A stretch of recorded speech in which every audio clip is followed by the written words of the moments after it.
So if you have to replace the air filter in this type of vent that you see here, so here on the passenger side, you will have that screw that you see there. So you have to untie that, and then you're going to have these bands that goes here.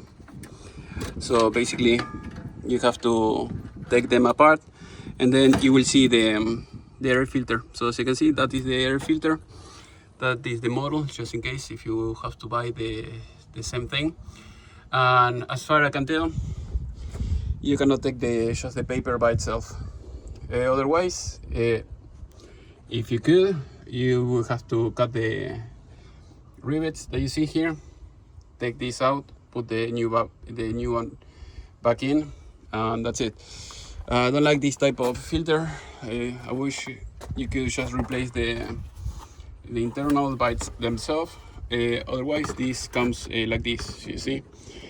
So if you have to remove this.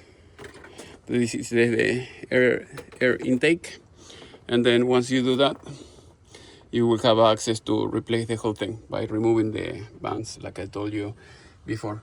So that's it for now. If you have any question, let me know, section below. This is 2004.